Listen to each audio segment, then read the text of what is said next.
Manjusha, welcome back to my channel. तो आज मैं आपके साथ शेयर कर रही हूँ कुछ टिप्स एंड ट्रिक्स जिसका यूज़ करके आप अपना घर हमेशा क्लीन रख सकते हैं।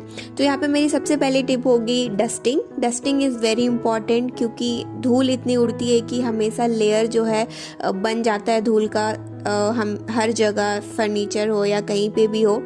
तो अगर आप डेली डस्टिंग करते हैं तो आप नॉर्मल इस तरीके का जो माइक्रोफाइबर वाला डस्टिंग ग्लव्स आता है उसे यूज़ कर सकते हैं। इससे बहुत इजी हो जाता है डस्टिंग करना। आप जस्ट उसे थोड़ा सा वेट कर ले और सारा जितने भी आपके घर में फर्नीचर्स हैं सब आप क्लीन कर सकते हैं। डेली डस्टिंग करने से आपका घर हमेशा ही स्पार्कलिंग क्लीन लगता है। The next is floor cleaning. हमें हमेशा ये ध्यान में रखना चाहिए कि जो हमारे फ्लोर हैं वो हमेशा झाड़ू लगे, उसमें डेली उसमें मॉपिंग हो, बहुत ही ज़्यादा ज़रूरी है। हम जो है झाड़ू लगा देते हैं और मॉपिंग करना डेली नहीं समझते हैं, बट ऐसा नहीं करना चाहिए। मॉपिंग करना बहुत ही इम्पॉर्टेंट है क्योंकि इससे जितने भी धूल जमे होते हैं वो निकल जाते हैं।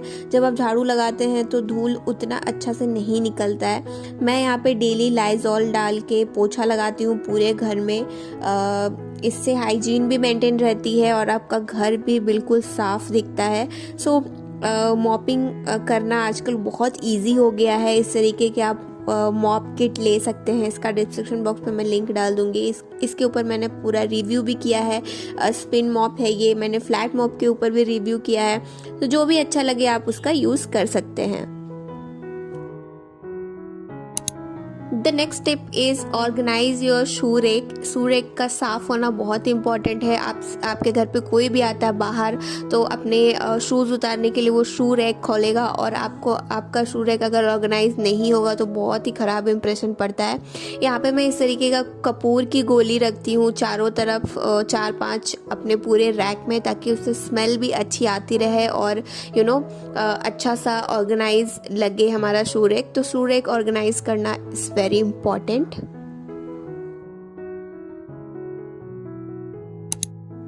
The next tip is always clean your switch board. Switch board हम नेग्लेक्ट कर देते हैं, बट इसे क्लीन करना बहुत इंपॉर्टेंट होता है क्योंकि ये हर जगह धब्बा धब्बा दिखता रहता है और बहुत ख़राब लगता है। तो यहाँ पे मैं अपने बच्चे का सॉक्स यूज़ कर रही हूँ, उससे बहुत अच्छे से क्लीन हो जाता है।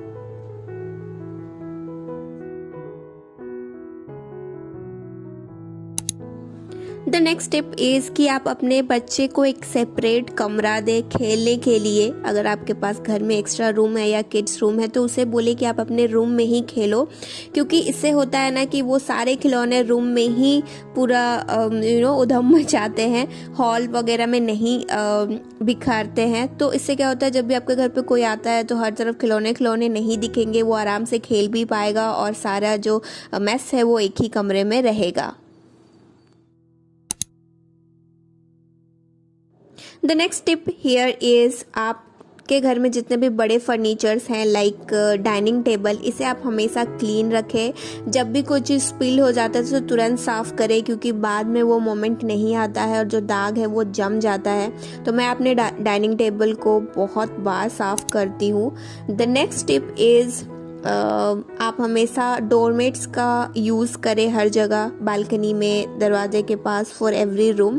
इससे क्या होता है, बाहर का डस्ट घर के अंदर नहीं आता और आपका घर हमेशा क्लीन रहता है।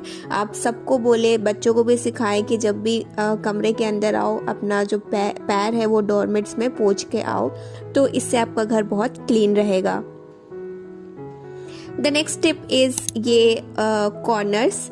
आप देख सकते हैं जो टाइल्स के ऊपर स्कैटिंग होती है उसके ऊपर इस तरीके के धूल जम जाते हैं जो बहुत ही गंदे दिखते हैं। पहले तो हमें नज़र नहीं आते बट बाद में इसे साफ़ करना बहुत मुश्किल होता है। तो इसके ऊपर भी ध्यान दीजिए, देखिए ये आराम से साफ़ हो जाता है। आप एक बहुत ही हल्का सा सूखा कपड़ा या गीला कपड़ा लेके इसे निकाल सकते हैं एंड इससे भी आपका घर बहुत ही नया और क्लीन दिखेगा।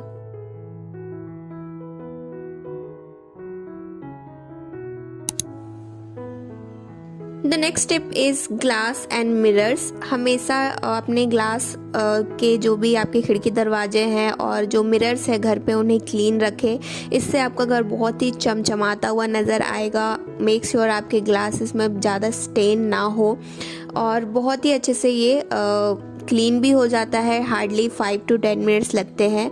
The next tip is door handles and knobs. हम हमेशा इसे इग्नोर कर देते हैं, बट इन्हें भी क्लीन करना उतना ही ज़रूरी है।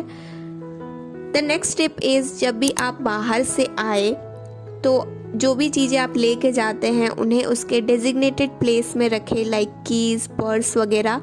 एक जगह निर्धारित करके रखें जहाँ पे आने के बाद आपको वो चीज़ रखना है। इससे एक फ़ायदा होता है कि आपकी जो सामान है वो गुम भी नहीं होती है, और घर के हर एक मेंबर को आप इस चीज़ का आदत दिलवाएं कि जहाँ से जो चीज़ उठाई गई है वहीं पे वो चीज़ रखी जाए। घर पे स्टार्टिंग में लोग चिड़चिड़ करते हैं, बट बाद में उनकी भी हैबिट बन जाती है, तो इस चीज़ का आप ध्यान रखें।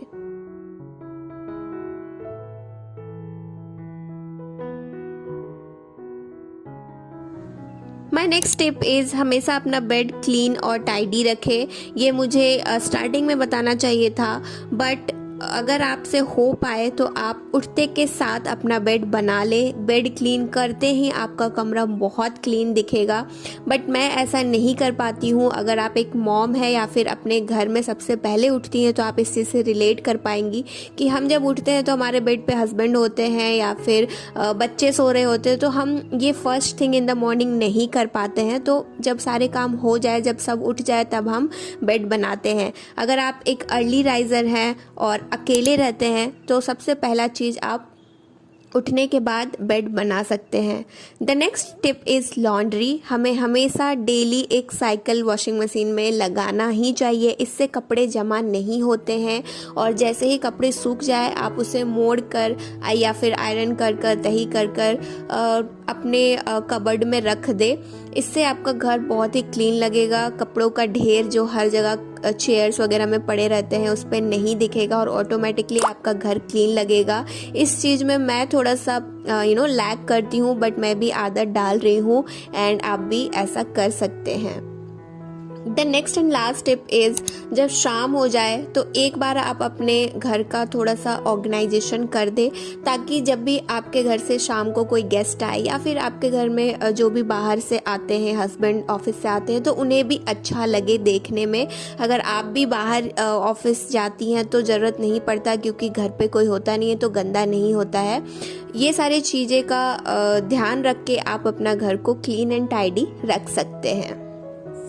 All want to keep our home clean and tidy, ताकि जब भी बाहर से लोग आए, गेस्ट आए, तो हमें कहे वाओ आपका घर कितना क्लीन है, राइट। सो ऐसे ही कुछ टिप्स एंड ट्रिक्स मैंने आपके साथ शेयर किए हैं इस वीडियो में। आप इसे अपने क्लीनिंग रूटीन में इंक्लूड कर सकती है। हार्डली 20 to 25 मिनट्स लगता है गाइज, एंड दिन भर का जो टेंशन है ना वो खत्म हो जाता है। आपके घर पे कभी भी किसी भी टाइम गेस्ट आए, आपको अपना घर तुरंत ठीक करने की जरूरत नहीं है, हमेशा क्लीन ही रहेगा। इन सभी चीजों का, इन सभी टिप्स का आप इस्तेमाल करेंगी तो आई होप आपको वीडियो हेल्पफुल लगा होगा, और आपके पास कुछ और एक्स्ट्रा टिप्स हैं जो कि आप हमारे साथ शेयर करना चाहती हैं तो नीचे कमेंट सेक्शन पे आप लिख सकती हैं और हमें बता सकती हैं। So yes, that's it for this video guys. अगर आपको वीडियो अच्छा लगा है तो वीडियो को लाइक जरूर कीजिएगा, कमेंट जरूर कीजिएगा, एंड शेयर भी कर सकते हैं। चैनल पे नए हैं तो सब्सक्राइब कर लीजिएगा, बेल आइकन को प्रेस कर लीजिएगा अगर आप मेरे आगे के वीडियोस देखना चाहते हैं तो।